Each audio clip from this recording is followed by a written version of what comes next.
It's Wednesday, May 13th, 2015, and this is KBIA's Views of the News. Our weekly roundtable on media behaviors comes to you from the Futures Lab studio at the Reynolds Journalism Institute.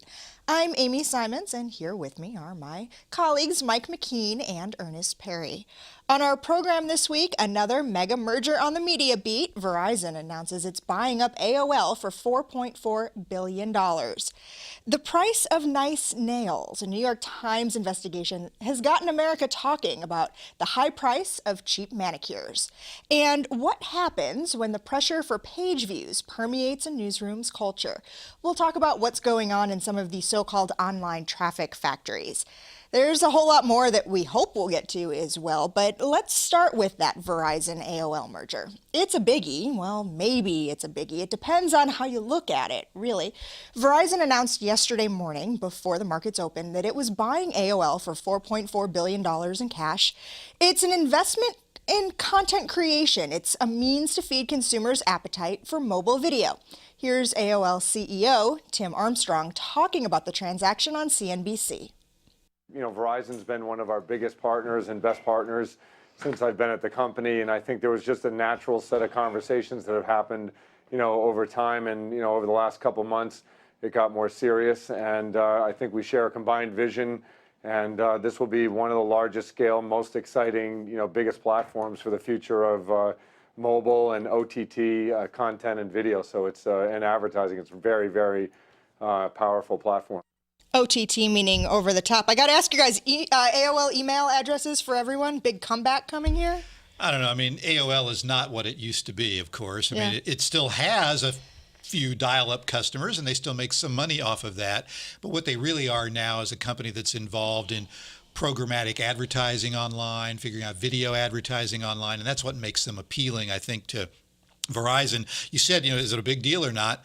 I mean, $4.4 billion is not chump change. I would take it. Verizon paid for it essentially in cash. And I don't know that this combination of Verizon and AOL is going to be able to withstand the real titans in this space of mobile advertising and digital advertising, which are basically Google and Facebook. Mm-hmm. But they might as well take a shot at it rather than lose the, you know, the one thing they do have, which is a huge installed network for digital communication. I think the big thing here is the advertising. I think AOL brings that to Verizon, and the fact that now you're talking about everything going mobile. I mean, most people are using their mobile devices for almost everything, and for them to be able to sort of merge and have AOL bring that sort of advertising into that arena, and Verizon can control that, I think will help them immensely. But I agree with you when it comes to whether or not they can compete with Google or Facebook. I think the jury is still way out on that one. It was interesting to me to hear the sort of discussion about AOL and some of its more well-known properties. Such as the Huffington Post. It owns the Huffington Post. It owns TechCrunch, a really very popular technology news website.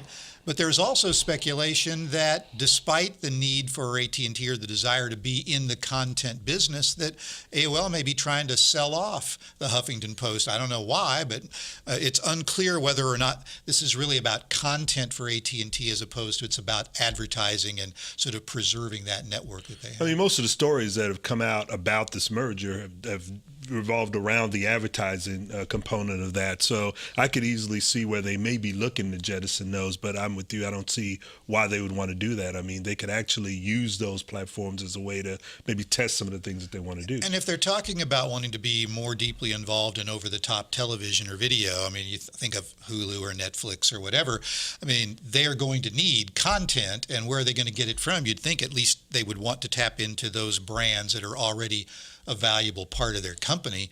But again, we don't really know the motivations yet. It would be very interesting to see how this is going to impact the end user, the people who are actually wanting to look at this content, because one of the things that people are really trying to avoid, especially with Hulu and Netflix and that sort of thing, is the advertisements. Mm-hmm. So if now they're going to be driving advertising to people's cell phones and their mobile devices, I mean, people are going to be looking for ways to try to get around that, as they have with using Hulu and other forms of subscription-based services. Yeah.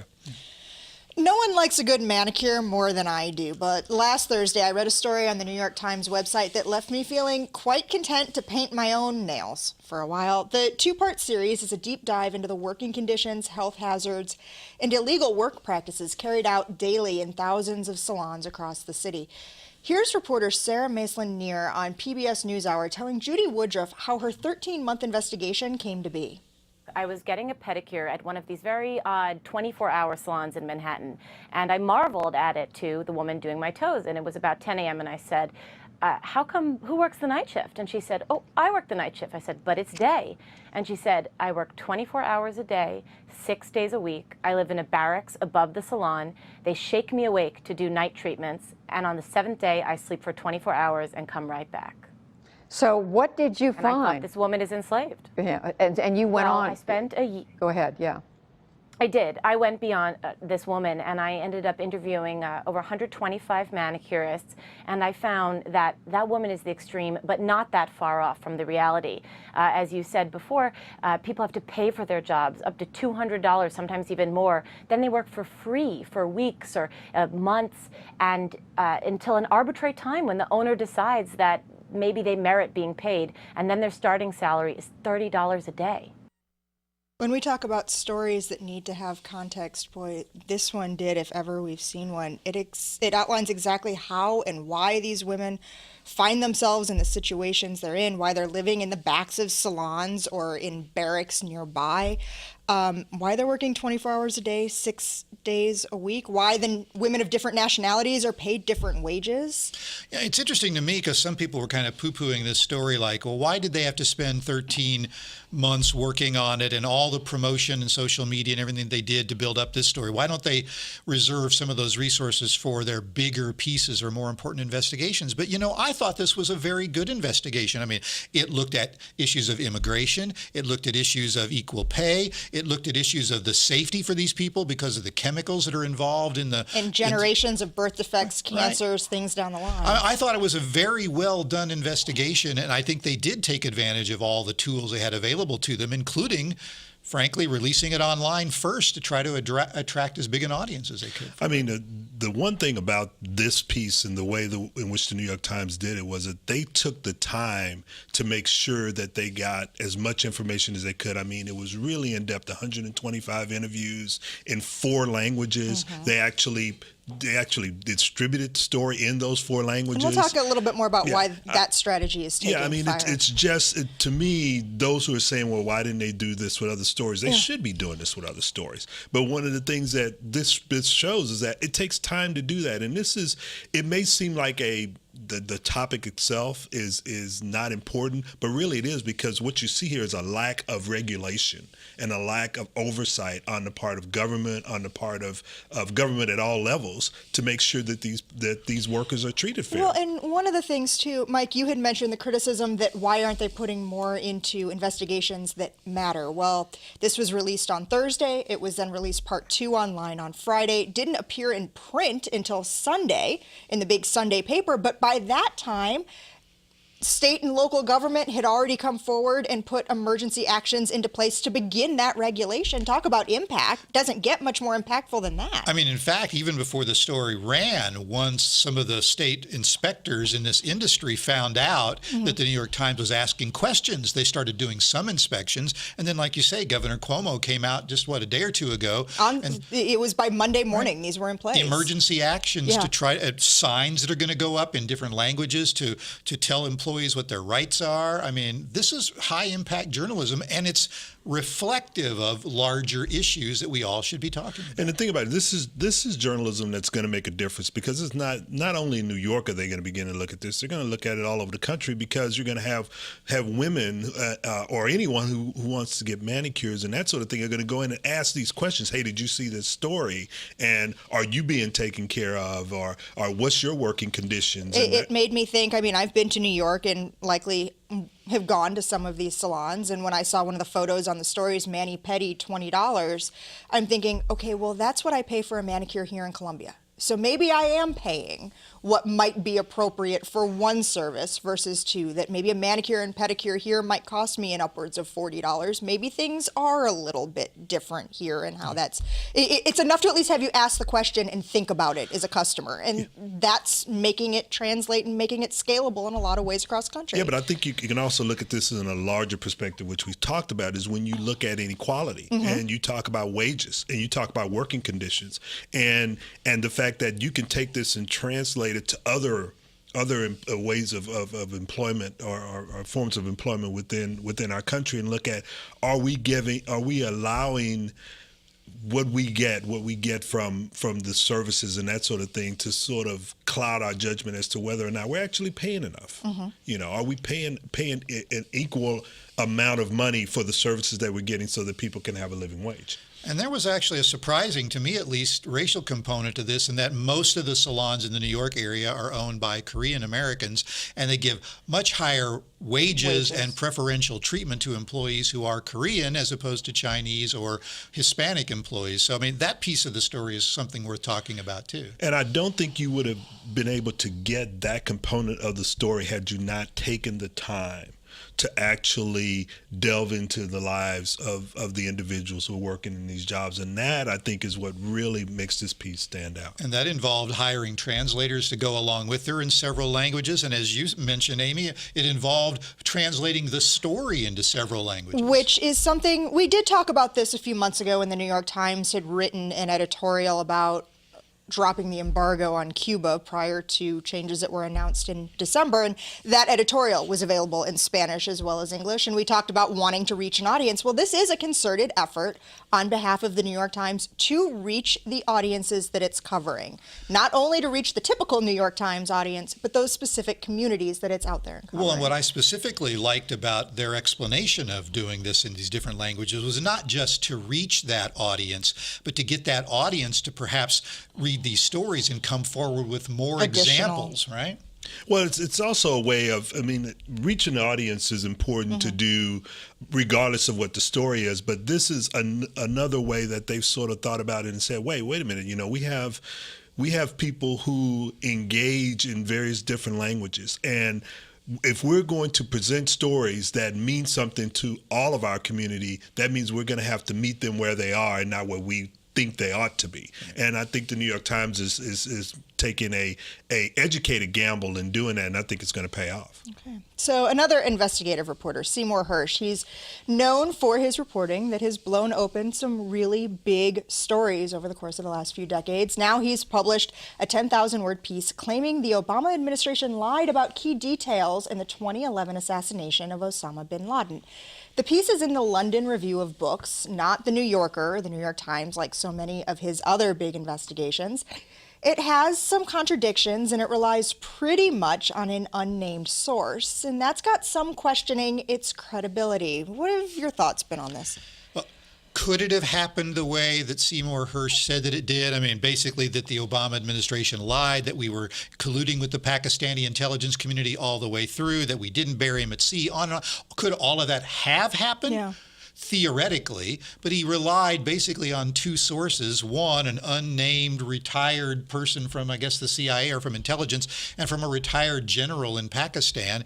And there really is no evidence there to back up what's been said. And there are people who've picked apart some elements of the story saying that logically it's not consistent. I mean, certain things would have to line up almost perfectly in order for his story to hold water. I mean, there would have to be collusion on a grand scale and continued collusion even long after Osama bin Laden was killed on the part of the Americans and the Pakistanis, which you see no evidence of, because right now that relationship is pretty tenuous at best. I mean, a good investigative journalist has to be suspicious and think that people are likely to collude to try to hide things. And clearly when he did the My Lai investigation series, I mean, he found collusion, he found lying and covers up. He found the same thing about Abu Ghraib. But lately he's been seeing conspiracies everywhere, and he's been trying to, quote, document them with very weak read sources, always anonymous, oftentimes, quote, retired, no documents or photos or anything else to back up. What he did have to back up his work that everybody acknowledges was high quality stuff. And what you're hearing now, the reports that are coming out, is that he shopped this around all over the place. The London Review and of the Books. London Review of Books was the only place that would print it. That tells you something right there about the credibility. So investigative journalism takes on many forms. One area we don't necessarily see a lot of it, sports. That's why the investigation into Deflategate, the claim that's now been proven that New England Patriots' Tom Brady played with underinflated footballs, cheating, was such a big deal. We talked about it when Brady Kravitz first broke this story in January about how this isn't the first time someone has accused Brady or the Patriots of not exactly playing fair, that they're not necessarily the cleanest team in the league. But now that the Wells report is out and the NFL has suspended Brady for 4 games, it seems Kravitz has somehow been validated. How important is this all really? It's hard to say. Before the NFL handed down its punishment, Kravitz tried to put it into perspective. In the end, Tom Brady did not strike a woman. Tom Brady did not ingest steroids. Tom Brady did not break the laws of the land. And for that reason, I don't believe he should be suspended for any more than 4 games, with 2 as a minimum. Look, this is serious stuff. It concerns the integrity of the game. It concerns the competitive purity of the game. It's all about maintaining a level playing field for both football teams. That's why it was important for the NFL to pursue this matter, and why the Wells report is such an indictment of the Patriots, and specifically Tom Brady. Kravitz was called out by a lot of people when this first happened, being a sour sport. The idea of an Indianapolis reporter who was reporting kind of bad stuff about a team that beat his. But his whole point, and point has been from the beginning, beat reporters' jobs aren't to make a team look good. I mean, what you have here, I mean, yes, he's been suspended for 4 games. Yeah. The Patriots have been fined $1 million. The draft picks taken away, blah, blah, taken blah. away, blah, blah, blah. But, I don't think it was so much the deflation of the footballs as it was the perceived cover-up, the perceived not willing to participate in the investigation in a way that was truthful. That's what I think led to the suspensions and the fines and everything else, more so than anything else. And I think in that regard, this pattern of the Patriots not playing by the rules sort of factored into what the commissioner decided to do. It's interesting to me. I mean, I think most likely from everything we've seen and heard that Brady did have something to do with it. But I must say from a legal standpoint, it's kind of squishy. I mean, the Wells Commission or committee found that it was more likely than not that Brady knew the broad parameters of what was going on or some language like that. Well, that's a pretty thin reed to give somebody a 4-game suspension over. And I suspect that this had at least as much to do with the NFL's image because of Roger Goodell and how he did or didn't handle situations with, abuse of women or handling the whole concussion scandal. And so here was an opportunity to take down a peg or two a team that hasn't gotten along so well with Roger Goodell. So I'm not saying they're not guilty. They probably are, but I doubt that it was that proof of that guilt that led to what we saw this week. Yeah, but it's a funny relationship now because Robert Kraft, who's the owner of the Patriots, is really good friends with Goodell, and now it's going to be interesting to see how that all plays out because my guess is they won't be catching a baseball game this summer. I don't think they're going to be catching a baseball game this summer. While we're talking about Deflategate and investigations and long-form reporting in sports, we've got to bring up the news this week that ESPN has cut ties with Bill Simmons. ESPN fired him Friday after he appeared on the Dan Patrick Show and said some choice words about NFL Commissioner Roger Goodell.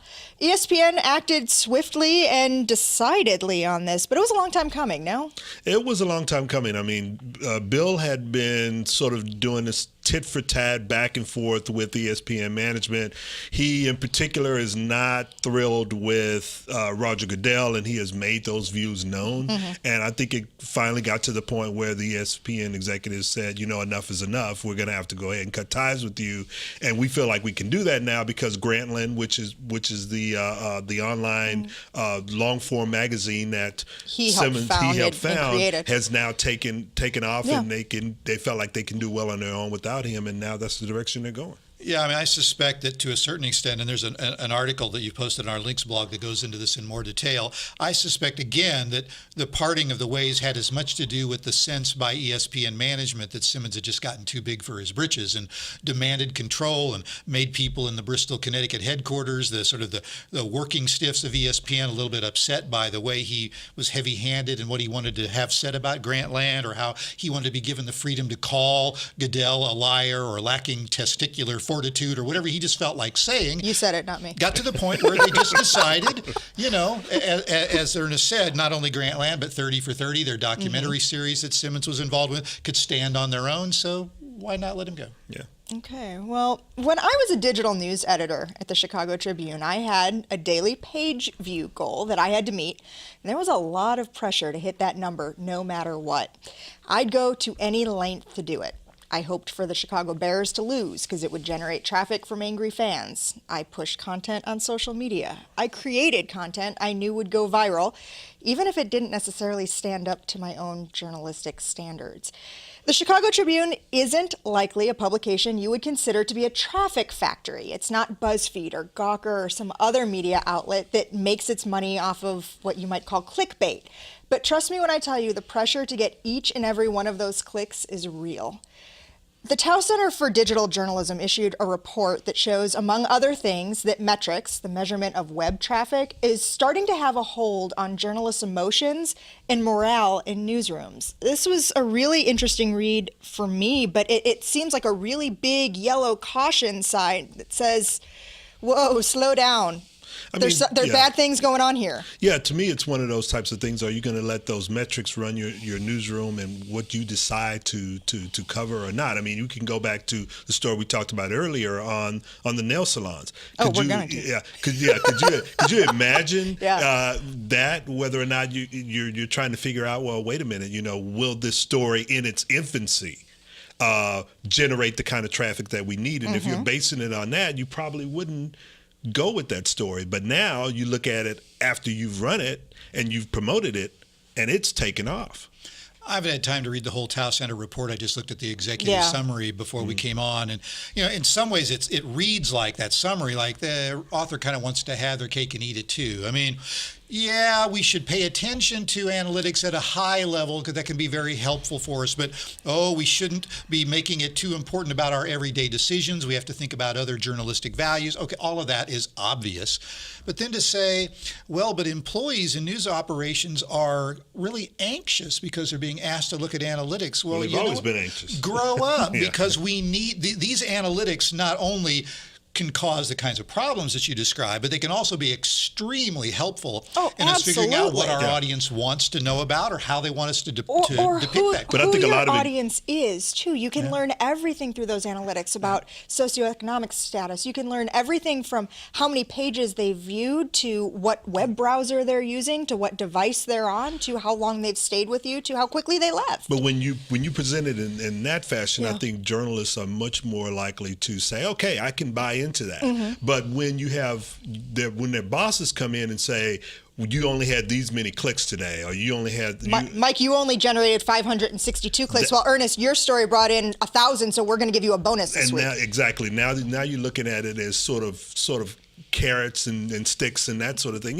So you're having problems there, and I think they can be used, but they need to be used in a way that's going to be helpful and not damage the morale of your organization. I don't want to disagree with that completely, and I don't want to be, too much of a contrarian. But I have to say, you can be a contrarian. When you want people who've come up in a culture that basically says we decide what's important and we decide how to present it into an organization that has to be thinking about what the audience wants and how the audience is a part of this story, sometimes you have to do things to get people's attention. And saying, pay attention to these metrics, there are rewards and there are consequences if you don't, as long as it's part of an overall strategy that takes into consideration journalistic values. I'm okay with that.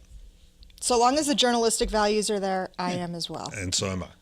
80s teen princesses then and now, maybe not as much. Okay, here's this next one for you. It's a theme song that's an earworm, even if you don't watch the show.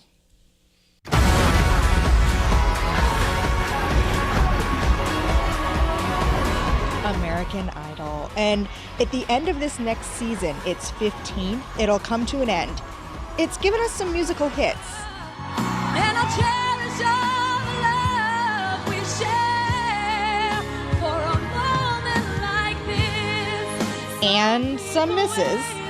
I go crazy cause she looks like a flower, but she stings like a bee, like every girl in history. She bangs, I'm Thank you. wasted by the way Thank you.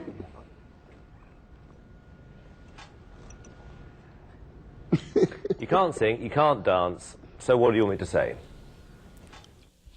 What made American Idol special compared to other reality competition shows? It was among the first to incorporate the audience. Yeah, okay, so I'm going to confess. Yeah, we are looking at you. I have watched Both of us. every season of American Idol. I can blame part of that on my daughters, but I can't anymore since they don't watch it. But it was a show that originated a concept. So talent competitions have always been interesting to people. Then you add in all of the drama with the judges and the way that the audience gets to vote for who's going to be the winner. And more often than not, American Idol has been a success, a cultural success and a rating success and a financial success for Fox. But everything reaches the limit of its effective life, and American Idol has reached it. They can't do anything different. The Voice on NBC has taken over the ratings lead in this kind of singing competition, partly, most people think, because their judges seem to get along with each other, or at least they have a different story to tell than the folks over at American Idol. Does The Voice have more star power to it these days? I got to admit, I don't really watch either of them. It's interesting. It depends on your point of view. They have more current star power. Okay. They don't necessarily bring in any more of the sort of the established aging stars the way American Idol does, and that might be part of their downfall as well. The Voice is perceived as being more current than American Idol. That doesn't mean that they've produced more bona fide hit singers American Idol has, but you know, it's one of those shows where nobody's probably going to miss it at the end of next year when it goes away, but it really had a huge impact on reality TV, and not just on singing competitions either. It'll be interesting to see what they decide to replace it with, because I think one of the things that American Idol and a lot of the reality shows brought about is that you can produce these shows at a low cost and you can bring in a lot of revenue, and I think that model is, at least from a financial standpoint, is still there. There is some sense, though, that reality TV is waning because there's a fatigue among the audience. I mean, if you think about American Idol, it used to be stripped across 3 days during the week. It used to be that Who Wants to Be a Millionaire for a while was stripped across the entire week. And you've gotten to the point now where, you know, things work in cycles. Drama and comedy, scripted comedy, are making a comeback on television. And maybe we're just so saturated with these reality shows that it takes something really outside the box to get people to watch anymore. Oh, like maybe this show where you've got people who instantly get married and then they learn about each other, or some really crazy concept that we haven't seen before to keep reality TV fresh.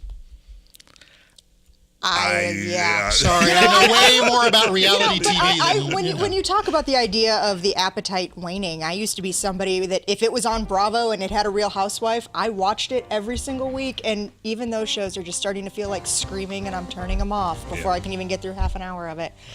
Well, that music, it means we're pretty much out of time for this week. I'd like to thank you for spending the last half hour with us. You can read more about the topics we talked about today on our links blog. That's under the Programs tab at kbia.org. Like us on Facebook or follow us on Twitter. Our handle is @ViewsOnKBIA. These are all great ways to watch and listen to our program again. Leave us comments, questions, see what we'll be talking about next time, and more. Our thanks to RJI's Travis McMillan and Maya Jackson for directing today's show, and to Pat Akers for handling the audio. Kristen Rolwing is our associate producer. I'm Amy Simons. Thank you.